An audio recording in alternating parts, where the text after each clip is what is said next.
Hello, everybody, and welcome to another edition of Charts with Dan. We're going to be looking at the weekend box office as usual, and we're going to be talking about some studios, progressively more and more studios, who are choosing to shield all or some of the box office numbers from the media, and the difficulties that's going to pose for people like me if this becomes new procedure. But first, let's go back to last weekend and get a final look at the President's Day weekend numbers. This actually ties into the other thing we're talking about today, which is that many studios, Warner Brothers being one of them, have not been reporting daily numbers since this whole thing began. And so a lot of times we're kind of guessing as to what the box office is going to be at the end. We talked about the 4-day President's Day weekend last week. The Little Things and Judas and the Black Messiah were pretty much tied in second place. Well, we do have a better look at what the actual box office was. So let's tidy up this loose end here. This is last weekend, the 4-day President's Day weekend. Of course, we knew that The Croods: A New Age was the number one movie, although it was a pretty slim victory over Judas and the Black Messiah. But Judas and the Black Messiah, which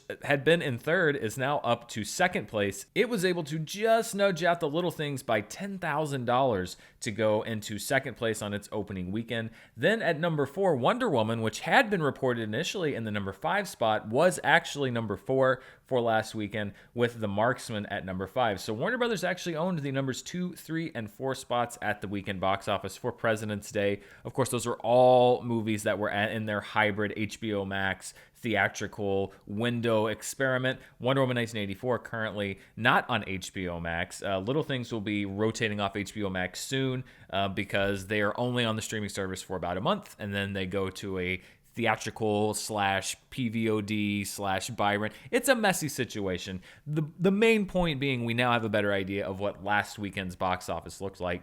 So knowing that, let's look at what this weekend's box office was. And The Croods: A New Age, by a much larger margin, remains in number 1 in its 13th week of release, is consistently now not only staying in the top 5, but staying at number 1. This is the second consecutive week.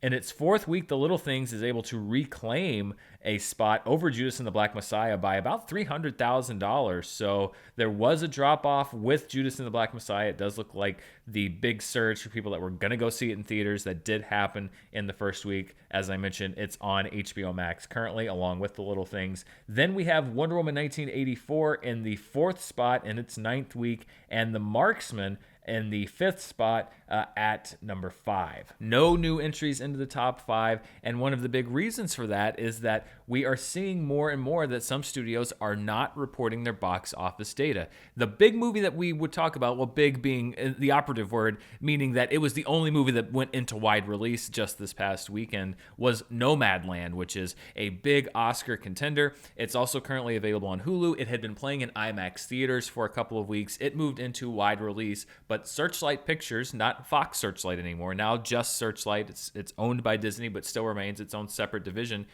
opted not to share those numbers. Now, one thing that is clear in the reporting of this story that a couple of different sources I read said this was not Disney's decision. This was the decision of Searchlight Pictures, and they are not alone because Minari, which is another big awards contender being released by A24, came out in a select number of theaters this weekend.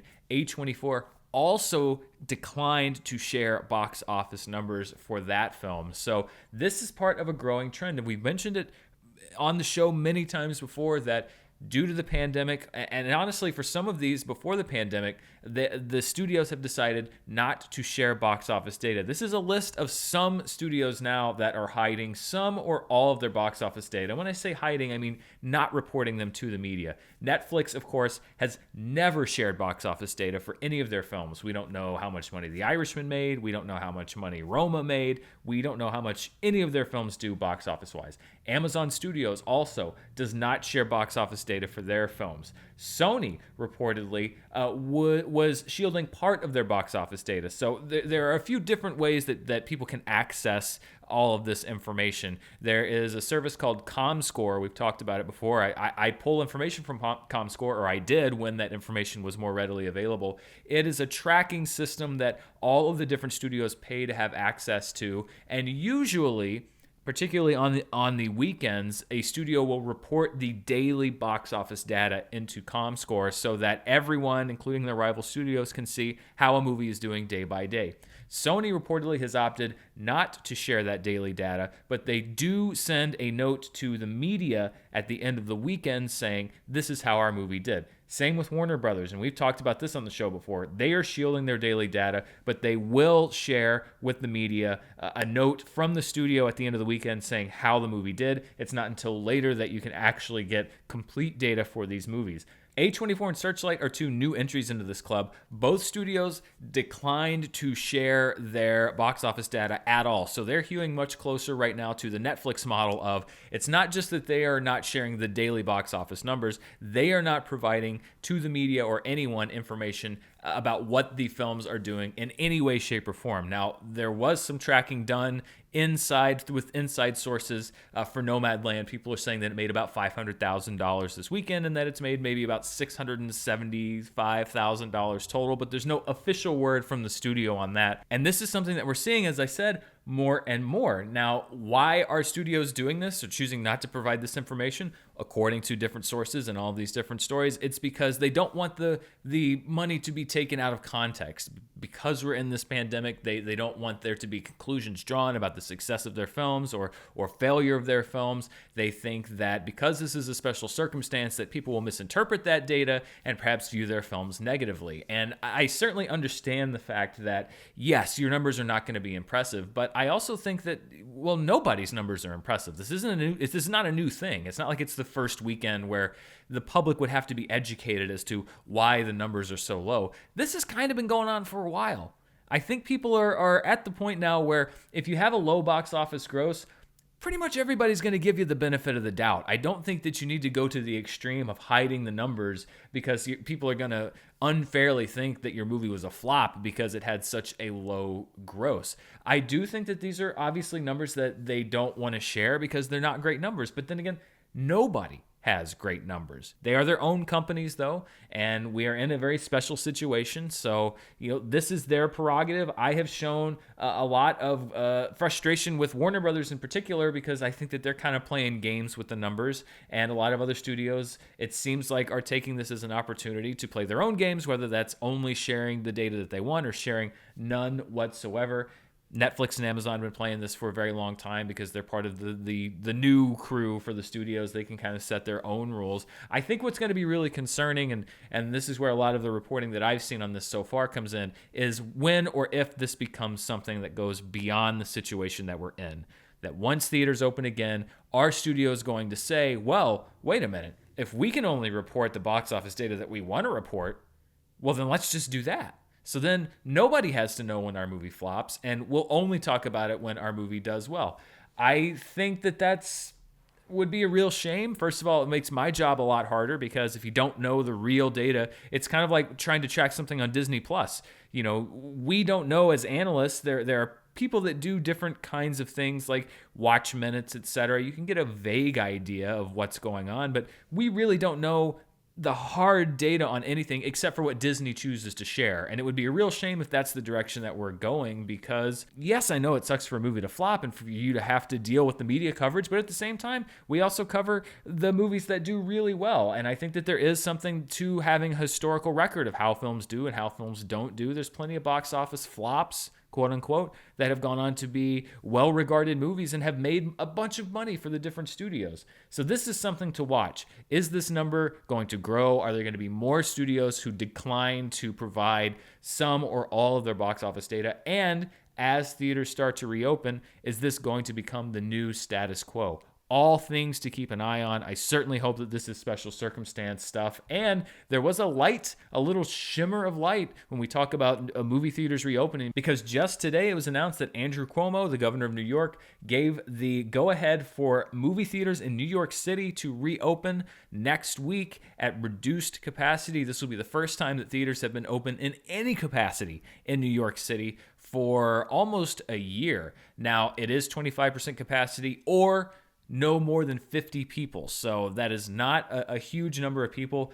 It's very possible, keep in mind, that we may see some chains, like, for example, Regal, who has been cleared to open in many states, including Arkansas, where I live, but are not open because they don't feel that there is enough product to sustain the cost of staying open, and they don't feel like the capacity numbers are high enough. Yes, theaters can open in New York City next week. The thing to keep an eye on is, one, how many chains are going to opt to stay closed because the costs of operating would be outweighed by the capacity limits, and it would be cheaper to just not make any money. I know that sounds weird. The other thing being, are they going to be able to open given the guidelines that have been offered that would allow them to stay open? Are they going to have to do modifications? Are there things that they're going to have to change in their theaters? So yes, this is great news, and I think this is a great first step. We have several tiny little lights that may be at the end of this tunnel. We just don't know how long the tunnel is right now. But the fact that there are some theaters that can open in New York City next week is good news. We'll see how many actually do open in New York City next week, and then going forward, are those limits going to be raised? Are we going to see motion in places like Los Angeles and other big cities where theaters have been closed for a long time? That's the next step down the road. But we are, sometimes I like to say, when I'm reviewing WandaVision or something else, we're turning into Act 3. It feels like that we might be making the turn into Act 3 on this thing, but I don't want to jinx it. I've certainly thought many other times before that we were and we weren't, but given the progress made on the vaccine, given the fact that there are theaters starting to open, when you look at the rates finally starting to come down and starting to drop, and hopefully that stays down, it does seem like we may be moving into the final phase of this thing before we start ramping things back up. Nobody knows what the future holds, but I am optimistic as ever that we might actually be getting to the end of this thing. Let's see what the 2021 domestic box office chart looks like. And as expected, but perhaps not as quickly as expected, The Little Things has overtaken The Marksman to be the number one movie at the 2021 domestic box office. It edges it out by just about $300,000. The Marksman is now at number 2. Judas and the Black Messiah lagging very far behind with $3.3 million. Then Land at 1.6. And at number 5, Our Friend at $632,000. As I mentioned, Nomadland, it may very well have made more than Our Friend, but we can only go by, this is not even an official estimate. This is according to sources who know how much it made just this last weekend, is putting it in at about $500,000. It's very possible that it is there at that number 5 spot, depending on how much more over that $500,000 it's made. The Mauritanian is at number 7. The re-release of The Emperor's New Groove drops 2 spots to number 2. Supernova drops 2 spots as well. And then Willy's Wonderland, which is sort of a Five Nights at Freddy's thing. It was a hybrid VOD theatrical release starring Nicolas Cage, is at number 10. It comes into the top 10 with just over $200,000. That pushes the re-releases of Groundhog Day and Lord of the Rings, The Fellowship of the Ring out of the list. And even though these numbers are very low, these box office numbers are very low, the fact that 9 out of our 10 movies now are not re-releases, it makes it feel a little more normal, although it isn't quite normal just yet, nor will it be for just a little longer. Let's look at the 2021 worldwide box office, and the domination that we saw from the Chinese box office continues into this week. However, I was very wrong on one thing, because Detective Chinatown 3 was a big number 1 last week, and I said, well, that's going to be the number 1 movie of the year for quite some time, maybe the whole year. There were some people, to be fair, in the comment section who said, now, wait a minute, there's another movie coming out called Hi Mom that's gotten great reviews and great buzz, and it's going to overtake Detective Chinatown 3. And that's an example of people being on the ground and closer to China and the sources and the buzz for the Chinese box office than I am. And they were 100% right, because Hi Mom is actually now the number 1 film of 2021. It overtook Detective Chinatown 3. It's now expected to make a significantly higher amount of money than Detective Chinatown 3. And people might ask, like, well, wow, that was a big surge. Keep in mind the Chinese box office works very differently as far as the pattern and release of flow of movies than we're used to here domestically and even in most of the markets worldwide. Number 1, there's a very short window. So if your movie doesn't do well, then you're out. You basically have 1 week and then you're out. There's no grace period. A lot of times it is sink or swim at the Chinese box office. The other thing being that you can have a huge debut, but if you have kind of middling word of mouth, and Detective Chinatown Town 3 reportedly had kind of middling word of mouth, and there's another film that has great word of mouth, then that movie will often have a huge surge in its second week and go up to take the top of the box office. So it's this very kind of paradoxical thing where there's really no grace period for your film if it gets bad word of mouth. You are not going to have any kind of tail whatsoever. The box office will often drop almost down to zero. However, if you do have great word of mouth, oftentimes you will see it surge above movies that have been out for quite some time, and that's what we saw with Hi Mom. So that is now the new number one movie of the year and will be the new number one movie of the year for quite some time. And then a lot of other releases that we talked about last week: A Writer's Odyssey, Boonie Bear the Wildlife, New Gods, Ninja Reborn. Those are all part of that New Year celebration crop of films that are still now cementing themselves in the top 5. Endgame, which was a new release in China just this past weekend, comes in at number 6. Then The Yin Yang Master and Big Red Envelope at 7 and 8. So the top 8, all films from China. That bumps down Master from India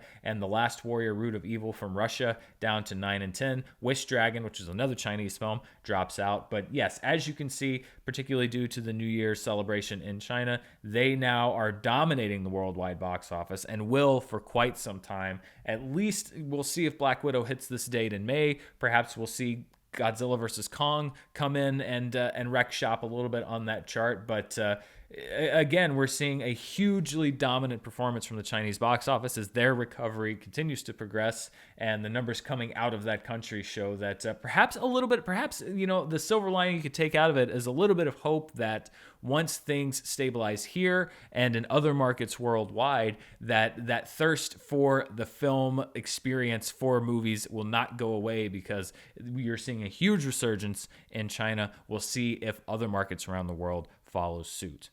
Let's flash back to when people could go to the theaters. And I chose this weekend because there's sometimes you look at a top 5 weekend and it's just a time capsule. This for me is a time capsule of my sophomore year of college. February 21st to the 23rd, 2003, you had Daredevil in its second week at number 1. Then you had Old School. For a guy in college at the time, Old School was like required. That's like the Citizen Kane of college movies. Shout out to Scott Mantz. Opened there at number 2. How to Lose a Guy in 10 Days at number 3. There was apparently an animated sequel to The Jungle Book that came out in theaters called The Jungle Book 2. I don't remember this existing. This is almost like a parallel reality, a Mandela effect kind of thing. I don't remember that this thing existed, but apparently it did, with John Goodman as Baloo the Bear and Haley Joel Osment as Mowgli. That was number 4. And then Chicago in its 9th week. It was cruising. It was on its way to a Best Picture win at the Academy Awards. It was released right around Christmas time, there in the top 5 in its 9th week of release. Let's look at some other notable moments from this week in box office history. And again, as we get into the later months of the year, February and into March, you start seeing more and more films celebrating anniversaries. In 1934, It Happened One Night premiered. It would go on to sweep the big 5 Oscars: Best Picture, Best Director, Best Actor, Best Actress, and Best Screenplay. In 1940, Disney's Pinocchio, which is my favorite of the Disney animated films. I think that's a gorgeous film. Disney's Pinocchio hit theaters, over 80 years ago. In 1999, Office Space. Remember when I said that sometimes a movie that's called a box office flop will go on to be a big success? Office Space is one of those movies because back in 1999, it opened in 8th place. It was all but forgotten at the box office. People still talk about that movie, probably more than most of the other movies in the top 10 that week. And then back in 2017, hard to believe it, but 4 years ago, Get Out opened big and introduced the world to Jordan Peele, the movie director, although many, many people were already familiar with his comedic work on Key and Peele and other movies. But Get Out was such a statement for Jordan Peele, and he continues to make that statement. Of course, he's had since then another big hit with Us and continues to make stuff. One of those directors that I can't wait to see what he's going to come up with next. And as always, let's see what people are watching at home, and we'll start with the Amazon charts. Number 1 is the PVOD, Premium Video On Demand, for Wonder Woman 1984, followed by Premium Video On Demand for Barb and Star Go to Vista Del Mar. So a 1-2 shot of Kristen Wiig there at number 1 and number 2.